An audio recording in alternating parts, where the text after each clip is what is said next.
Hello, and welcome back to Misty Island.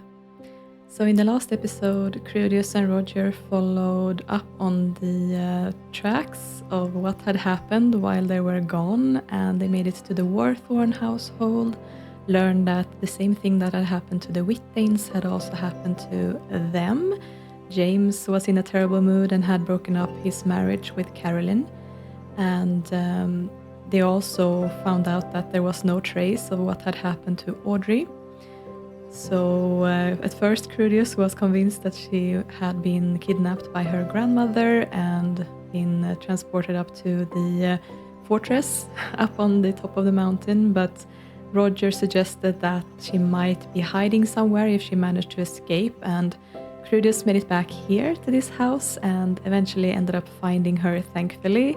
She was invisible, hiding down in the cellar by the cauldron, and when she heard and saw Krudius, she turned visible again, and they had a little reunion, and Roger came back as well, and that's sort of where we left everything. They have been sleeping through the night, and they're all starting to get hungry, and for Krudius' part, he has been sleeping in here with little Audrey, who's claiming a big chunk of the bed, looks like here.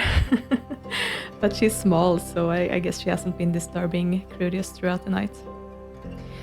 So Krudius is actually gonna wake up bright and early because he's gonna make some breakfast for them, but also because he's starting to really run out on supplies. The mystic dust and the dragon scales are really going quickly, so he needs to get at least, I think, maybe 2 batches of mystic dust, so that's 10 in total, and then maybe 1 batch of dragon scales, so that he can, make food and use cleaning spells and things like that. So he doesn't need a shower or anything now, though, so he's good.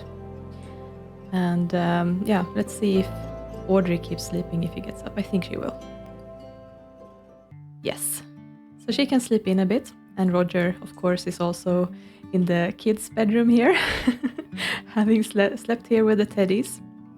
So he can also remain in bed. And Krudius can go ahead and change into his everyday outfit.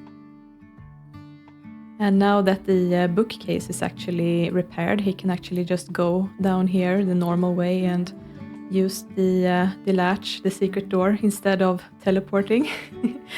I think that he wants to preserve his magical strength as much as possible if he can, not to use it unnecessarily, because he knows that there's still a lot of things to do and the constant threat of Agrath as well. So he's gonna walk down here.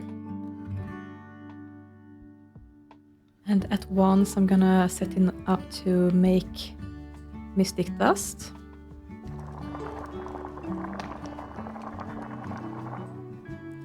Okay, good. So yeah, he got 5 out of that, and yeah, I mean, his needs are going down pretty quickly, so maybe it's enough to just make 1 batch of dragon scales as well.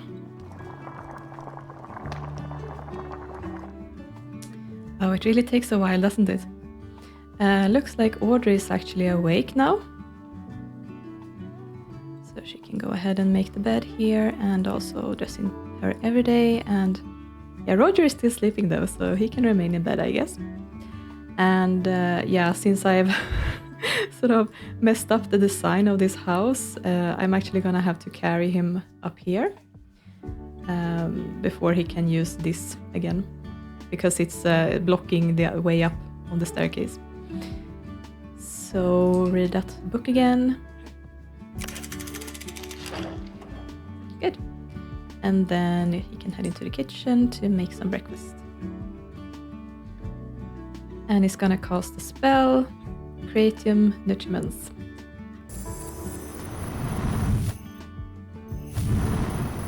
Let's see what he did this time. Okay, some sort of cheese sandwiches. Nice. Well, grab a plate then. And Audrey also wants to have something. And yeah, looks like Roger has also woken up now. He's already made the bed. Perfect. So he can also, maybe change into your everyday and then go ahead and grab some breakfast as well. And of course, both Krudius and Roger are very interested to hear from Audrey about what happened yesterday. She's been so distraught last night that they didn't want to push her to tell them anything, but now that they've all been sleeping through the night and she looks far more, rosy-cheeked and back to normal, they can actually go ahead and ask her, can you please tell us what happened to you yesterday? And Audrey confesses that she did indeed run away from the house, even though she'd promised not to. She tried to find Krudius, and both Eugene and James followed her to try to stop her. And they ended up at the clearing where they ran into Agrith. But before anything could happen, really, James and Eugene both stepped in front of Audrey to protect her and tried to argue with Agrith, tried to make her go away and leave them alone.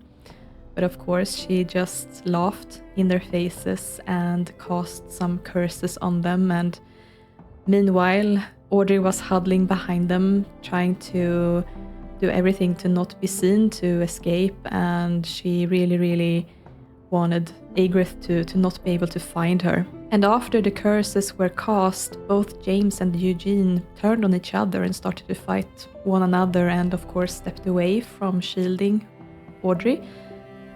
But to her relief, Agrith couldn't see her. She started to look around the place for her, and she called out to her to stop hiding and to come out. But she never ended up finding her, and as Agrith moved further into the forest, Audrey ran the other way and eventually made it back here. And of course, Krudius understands that that means that she wished that she would disappear, that she would not be seen, and that's why she also turned invisible. That's her, pretty juvenile wishing magic at play again. And she of course was in a very pressed situation and made a very desperate intent wish, and it ended up coming true. Maybe not in a very predictable way, maybe not in a way that Audrey had been able to specifically ask for, but that's what ended up happening this time. And Krudius also understands that that's the same magic that broke that spell on her once she felt safe again. But Krudius, of course, is also thinking about how he's going to break the curses on James and Eugene. So he tells Audrey, tell me what you remember from those curses. Do you remember what Agrith said when she cast the curses?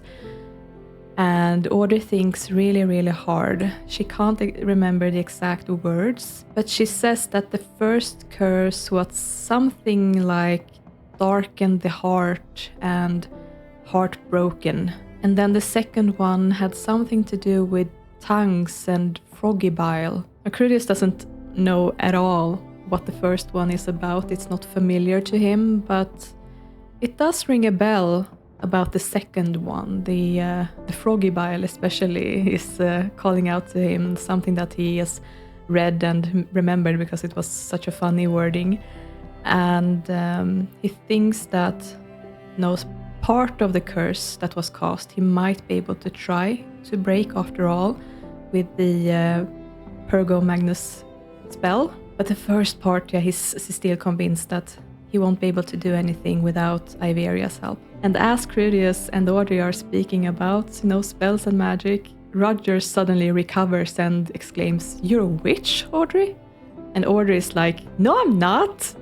And Krudius laughs and says, "Not exactly. She has inherited some magic from her grandmother and her mother. It's pretty juvenile and unpredictable. It's just wishing magic. She's not able to control it, but if she wishes hard enough for something usually happens." This is not something that Roger has ever heard of before, so he's asking Krudius, is this normal? Is it common for this to happen in magical families? And Krudius says that no, it's very rare, actually. He's never met anyone like that before, but he's read about them. They often grow into very powerful mages eventually, but they need a lot of training, of course. And as they are sitting, talking, there's a noise from the front door as someone is entering the house. And we have little Melvin coming up here with his book, apparently. And also we should have Carolyn on the way inside as well. So they're greeting each other, and Carolyn is telling them that she needed to come over to see what happened with Audrey, and of course you can see the little girl sitting here looking happy, so she's relieved to see that, of course. And Krudius is asking if they have eaten breakfast, if they want something, but Carolyn says that they're fine, they just ate, and she's gonna go with the boys into the living room and they can finish up here. So they've all settled down here in the sitting room and they've started to chat.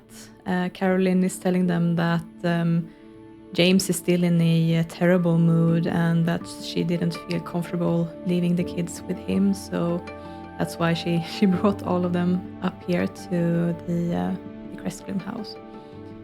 And they're discussing their thoughts about these curses. Krudius shares that he might be able to help James with his foul temper, but yeah, there's still no hope for the other part of the curse until they find Iveria at least. So they're starting to discuss, where could she be? And they're trying to think back to all of the other curses that was cast on the other people on the island. And actually Carolyn is telling them that she was good friends with Iveria. They were neighbors after all, and they often, chatted across the fences and helped each other out with different tasks, and they often had dinners together, and they spent a lot of time together, living so close to one another, sharing food supplies and things like that.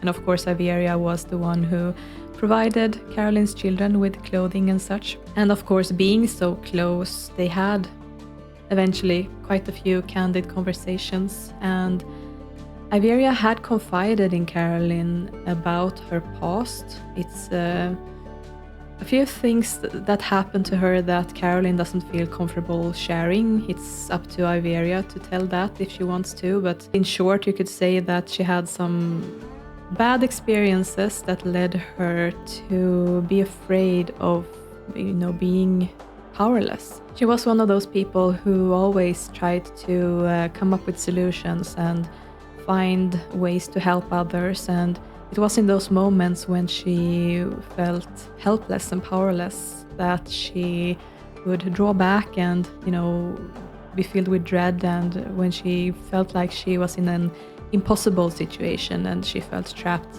that would be what she probably feared the most. So hearing that, Roger suggests that, maybe she's another statue then. But Krudius says that Bob was a statue because he was afraid of, being incapable of running. Sounds to me like Iveria wanted to do everything except run. She wanted to fight, so I'm not sure that makes sense actually. And then Roger suggests that, Eugene became an elder, maybe Iveria became a baby. If she was afraid of being helpless, what's more helpless than a baby? And Krudius says that, if that's true, then there's no hope. There's no way a baby could survive alone on an island like this, especially not a wolf-infested one. And hearing that, of course, Carolyn is sort of shivering and saying that, even as a wolf, I don't think I would have been able to eat a baby, surely. And Roger says that, maybe she didn't turn into a human baby. What about an animal then? There were other people who turned into animals, right? And Krudius says, in that case, it's also hopeless then, because the wolves have eaten all animals on this island. There's especially not any helpless animals left. And Carolyn says, except that darn rabbit at the Whitdane house. Even as wolves, we knew not to get close to that one. And that makes Krudius freeze and think. And indeed, there is actually a rabbit that's survived all this time, even though there are wolves on the island, with just a short fence around it.